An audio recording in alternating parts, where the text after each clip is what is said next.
This is your reality check.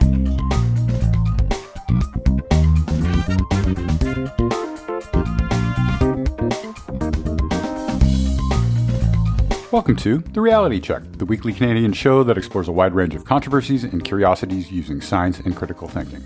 Today is September 19th, 2021. I'm producer Pat, and with me is Christina Roach. Hey, everyone. We have two interesting segments for you today. Adam looks into the supposed oldest profession in the world. But first, Christina, what on earth is ear seeding? Okay, before I start, I want to preface with a little something. I had a fall a couple of weeks ago and busted my lip. Now, it's been healing really nicely, but it still affects my speech, so please forgive the extra sibilance. It's a good thing I'm not doing a segment about syllogism today. One of my little guilty pleasures on weekend mornings is parking myself on our patio or couch with a coffee and scroll through my magazines on my iPad. I particularly enjoy perusing fitness and health mags for workouts and, admittedly, to scope out the latest woo-woo being hyped. Last week, I was flipping through Women's Health magazine's latest edition and came across a big, bold headline that read, "Ear Seeding." And beneath the headline was a close-up photo of a woman's ear dotted with little tiny jeweled piercings that look kind of like a constellation. At first, I thought it was a new fashion fad. It looked kind of cool. But then I read the subtext of the article. What are ear seeds and can they really improve your health? Relief from stress and pain just might be found in these little beads. Oh, here's an excerpt from that article. Ear seeding, or auriculotherapy, a practice from traditional Chinese medicine that involves placing a small seed or metal or ceramic bead with adhesive, which is more common nowadays, on your cartilage and outer ear, may set off changes in your nervous system and in turn your body and vibe. So if you suffer from issues like stress, allergies, digestion probs, back pain, and more, you might want to put yourself in the market for these tiny but mighty gadgets. That's always a red flag, though, when it can cure lots of different Everything. things. And more. The only time we seem to have tackled acupressure on the show was back on episode 23, Pat, in 2009, when we were doing a podcast before it was cool, of course. So perhaps we're overdue for an updated deep dive on a future show highlighting more recent studies. For now, I had never heard of ear seeding, so I started digging for info about it. I guess I missed the memo a couple years back. It seems to have been quite the popular wellness trend on Instagram. A quick Goog and articles that came up on my first search page, much to my chagrin, presented info in a similar positive spin to the article that led me down the rabbit hole in the first place. I had never heard of it until you mentioned it. Really? Yeah. Not much critical thinking or measured analysis about the trend. A 2020 article in health.com titled, "What are ear seeds?"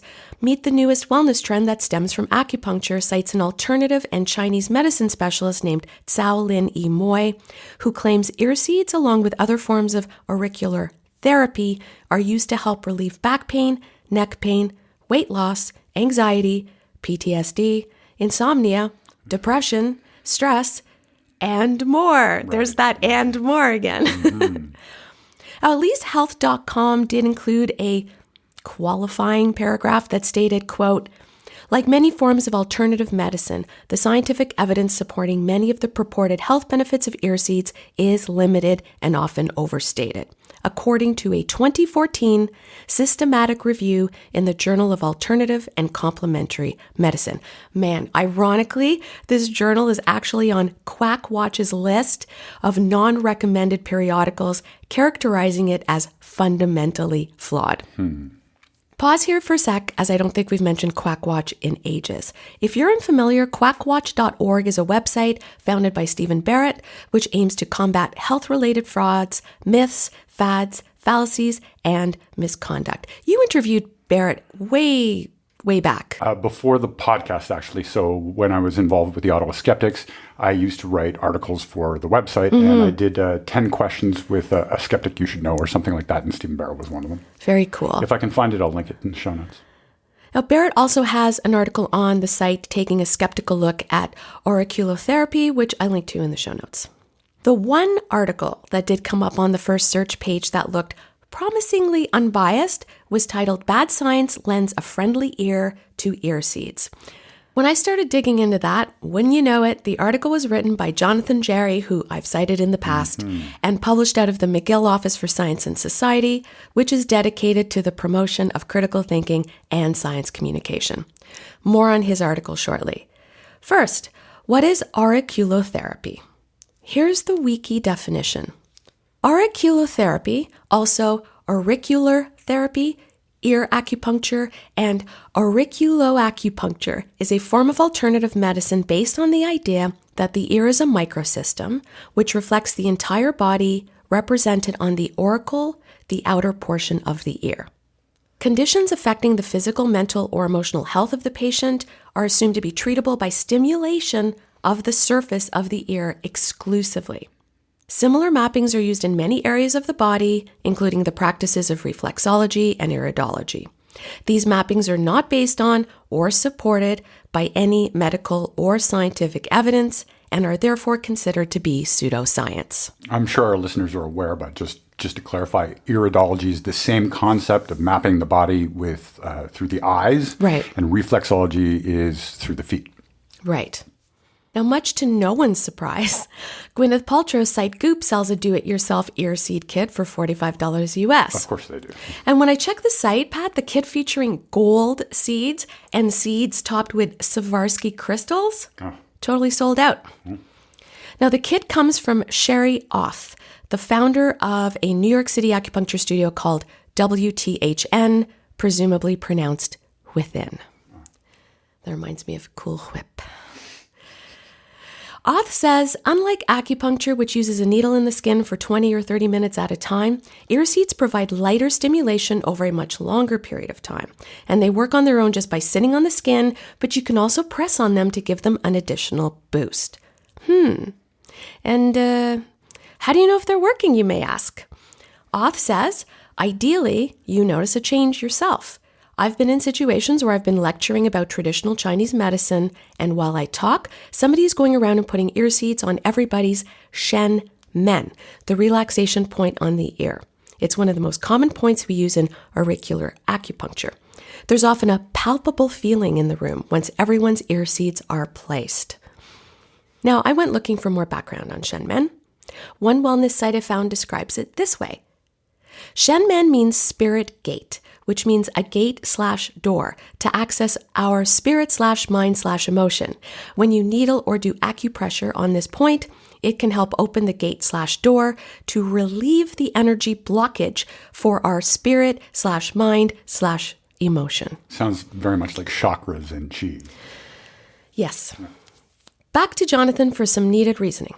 He writes, acupuncture came back into fashion during China's Cultural Revolution from 1966 to 76 and is based on the belief that our body has rivers along which a life force can move, to your point, Pat. Then needles are inserted at seemingly specific points to allow the life force to flow better. Now, there are hundreds of these points, but with different iterations of acupuncture using different quote-unquote maps, not even acupuncturists agree where the points actually are. Kind of defeats the purpose. Also worth noting, ear acupuncture is not Chinese, as many people assume. It was actually conceived by a French neurologist named Paul Nogier in 1957. As Jerry relays, Nogier thought that the ear resembled an inverted fetus, and this meant that stimulating the stomach of this fetus by planting a needle in the ear would take care of a stomachache. Sure, that makes sense. So Jerry mentions that he has read a boatload of systematic reviews on ear acupuncture and acupressure, and that although some evidence may look positive on the surface, he kept coming across the statement the studies were of poor methodological quality and at high risk for bias. I recommend reading his full article if you're interested, which I link to in our show notes. I'm just scratching the surface. But Jerry goes on to explain that not all studies are designed with exquisite rigor, as he puts it, in mind, and that studies on ear acupuncture and acupressure are of low quality because they commit several scientific sins. Here's an excerpt describing some of those. They tested too few people, which means the results are little more than random noise. When they compared real therapy to a fake version of it, the participants could tell which group they were in, meaning they might be compelled to report feeling better with the real deal to please the observer. This is a well-known phenomenon in clinical research. Sometimes the group receiving the real intervention was quite different from the group receiving the sham intervention, which is a no-no. The people administering the ear acupuncture were almost always not blinded to the intervention, which means they could have influenced the participants without even meaning to. He also explains that many of the studies were conducted in China, where, quote, virtually every trial of acupuncture always turns out positive, whereas trials done in other countries show much more variability. Acupuncture being such an integral part of China's cultural identity, it is very difficult for its researchers to publish studies that show the intervention does not work. Jerry addresses one thing that popped into my mind when I saw photos of people wearing ear seeds. Surely that can't be safe. It's recommended you keep them in for 4 to 5 days at a time, which means you're obviously sleeping on them. As he says, the tiny seeds could potentially fall into your ear canal and require medical intervention to fish them out, which does not sound like much fun. Now, in short, there are a lot of problems with acupuncture-related therapies like ear seeding. Mainly, there's no solid peer-reviewed scientific evidence that it works outside of placebo effect. It certainly would be wonderful if it did.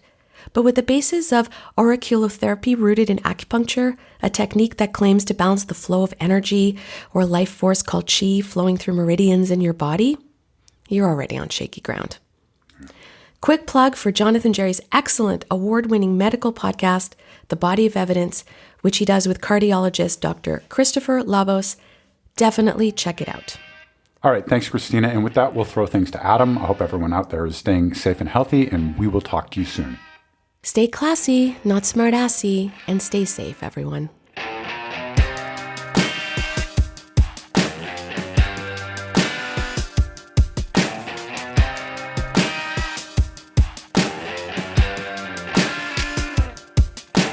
What's up, cuboids? What is the oldest profession? The phrase the oldest profession refers to prostitution. But is that actually the oldest profession? And why do people say that? A bit of a disclaimer. When I talk about prostitution or the umbrella term sex work, I don't mean this term in any negative connotation. While some of what is called sex work is illegal, some is not.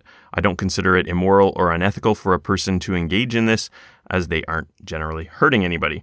That said, in many cases, the people who are coercing or forcing others into sex work are doing something very wrong, very reasonably illegal, especially when it comes to sex trafficking, sexual slavery, and any exploitation of children who aren't able to consent and expect the kind of lasting problems that this may cause them. So in those cases, the sex workers themselves are victims, and they're not themselves harming anybody, just to get that out of the way. So is prostitution the oldest profession? I use the term prostitution and not sex work because the idea generally suggests that sex for money or some other good is what's going on here. I don't think anyone is arguing that the oldest professional sex workers were selling nude Polaroids or OnlyFans subscriptions, something of the sort. So this idea that prostitution is the oldest profession usually doesn't get questioned, but to evaluate whether or not it's plausible, we should perhaps consider where it came from in the first place. Was this assumption made by anthropologists or based on some sort of archaeological evidence?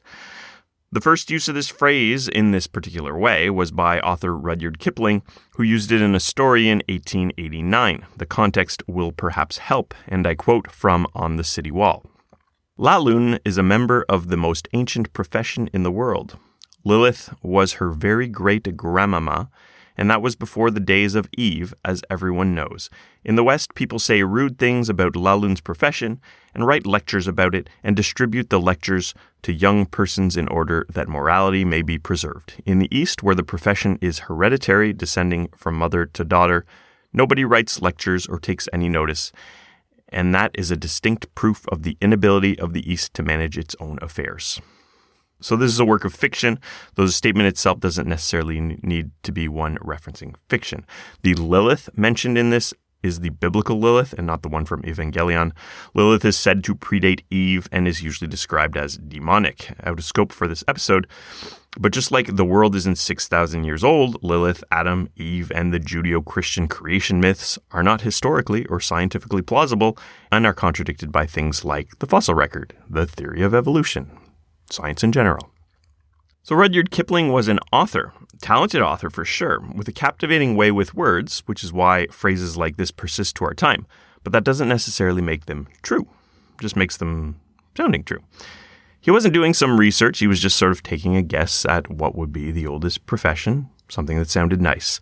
This is more or less where the idea comes from, so that's not exactly a rigorous source for this information. So what's the idea here? Well, basically, it's that one of the first jobs someone had was to trade sex for some sort of good or service. Is this plausible? Well, I guess we need to get into some particular definitions. Profession means something. So Webster's dictionary defines profession as the activity by which one regularly makes a living. Wikipedia is more strict, saying a profession is an occupation founded upon specialized educational training, the purpose of which is to supply disinterested objective counsel and service to others for a direct and definitive compensation wholly apart from expectation and other business gain. Medieval and early modern tradition recognize only three professions, divinity, medicine, and law, which were called the learned professions. A profession is not a trade and not an industry. So from the Wikipedia way of defining it, no, prostitution is not the oldest profession, as those were divinity, medicine, and law as late as the Middle Ages. But this definition is pretty strict. One wouldn't likely use this to define prostitution. This isn't an act which can only be performed after some specialized education and training. Think of Game of Thrones or something like that. There's no professional order which assigns prostitutes some sort of title, allowing them to work and revoking such credentials following poor business practices or something like that. Some sort of board to review prostitute ethical practices or something. Not that such an idea would be terrible, but it's not going on. So if we instead use a more permissive definition, which is more or less a job, then it becomes a debatable question, right? Think about sports. You're considered an amateur unless you make money, and then it's professional. And there's some specific guidelines with that, but that's the general idea. So was prostitution really the first kind of work? Well, it's very hard to quantify this. A single exchange of goods and services doesn't necessarily make a profession. Prior to the advent of agriculture, there wasn't much specialization of skills. Before farming, people were mostly hunter-gatherers whose main way of supporting themselves and others was foraging for food and occasionally hunting. So perhaps hunter would be the first profession or whatever call a professional forager. But these things everyone did aren't really necessarily a job, just like sex wasn't necessarily a job when everyone's having it. Now, one can, of course, have a fairly transactional and pessimistic view of sex, suggesting all sorts of casual social exchanges are akin to prostitution. If a man pays for dinner or buys a woman a nice piece of jewelry and they later exchange sexual relations of some kind, is that an act of prostitution? Almost certainly not. Now, again, not to disparage prostitution, but I think when people make that kind of comparison analogy, they're trying to say something negative about that exchange. This is simply two people doing things which they think the other person will appreciate, and the whole idea reduces the sexual act of a woman to one in which she gains no pleasure and focuses on the man's involvement. In reality, many activities can be more or less appreciated by one person or the other and still be completely willing and reciprocal.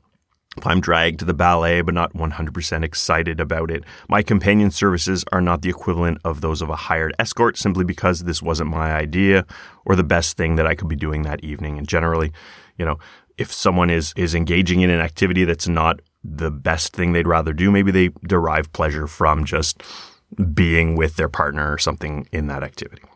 Similarly, in a prehistoric human or even animal setting, if a male brings a female food or provides some other resource, and then the female in turn offers some sexual service, this doesn't need to be reduced to an economic transaction. This is just courtship. The payment is not necessarily commerce, in this case as much as a display of wealth and status to show one's worth as a potential mate who can provide for a family and help raise the fruits of such a union, even if such motivations and the connection between sex and pregnancy aren't explicitly understood by everyone involved. So, when a non-human animal engages in sex in exchange for food, is that prostitution? Some claim it is, but no other animal activities are considered work by this standard. Generally, we only really consider animals to be doing work when they're doing work for people, right? Like a horse or a police dog or something like that. They're usually not getting paid.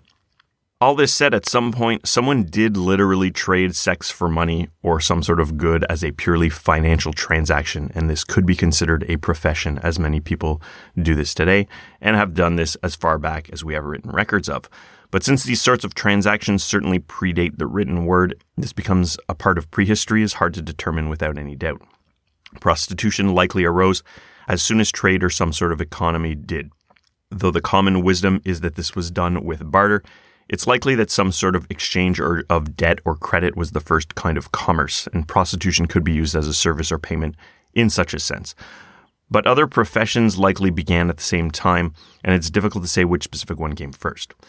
There are many other contenders for the oldest profession. I found a list on oldest.org. One is builder, such as building early huts. This would have originated between 10,000 and 15,000 years ago. Farmer as a job originated about 12 to 13,000 years ago. So this was the dedicated act of farming, which allowed for some in the group to be able to concentrate on other things besides hunting and gathering. And this allowed many other jobs to exist, and this sort of snowballed human progress and societies. Musician could be a job to consider. This would have originated about 50,000 years ago. A lot of people would have done it. The oldest instruments are about 42 to 43,000 years ago, and they come from Germany. Artist is another potential profession, and this dates back about 67,000 years from what we've seen in cave paintings. There could be older examples that simply weren't preserved because, things are well preserved in some caves, but not everywhere. Storyteller is another, and this has been something that we've done for around 200,000 years. Though creating nonfiction stories is big business today, it's not clear that it would have been used for commerce so long ago. Another is tailor, making clothes. And the timeline for this isn't so clear, but humans seem to have been doing this from around 100,000 to 500,000 years ago. Like anything, the first people probably just made their own clothes, but at one point, if someone was better at it and was doing it and exchanging it for something, that could be considered a profession, perhaps one of the first ones. And hunter or butcher is something that goes back much later. This has been around for about 1.8 million years. This is when we started hunting and eating meat as opposed to just sort of foraging and things like that. Tool maker is even older. This dates back to 2.6 million years. And it's the age of the oldest tools that we've seen, basically sharp rocks. So once humans had tools, some that were particularly good at doing it, might have been making more, using them to trade for food and other favors. This could be considered work. So to add my own to the list, gatherer is something we could have engaged in before hunting or even making tools. Is this fundamentally different from harvesting for a farm? I don't know, maybe. But if you think about that as a job, that could work. Other ideas I've heard suggested are soldier, healer, or religious figure. Though these came much later than some of the examples I just stated, they are perhaps more dedicated professions, depending on one's definition. So they might fit more specifically into the sort of job idea. So when did prostitution really come into it? Or more importantly, can you really have one job without another? One needs to consider this. You can't exchange one thing for nothing. It's barter or an IOU or something that's returned for a good or service, or eventually some sort of money or a token that has value to represent it. So what's the first prostitute getting in exchange if that other product wasn't the product of work? So trading sex for sex isn't really realistic as an example, because that's just two people having sex. So if the sex is traded for food, then the job which acquired that food is a job which existed. If sex is traded for a tool or items of clothing or something else that is made, then there's a job that made that.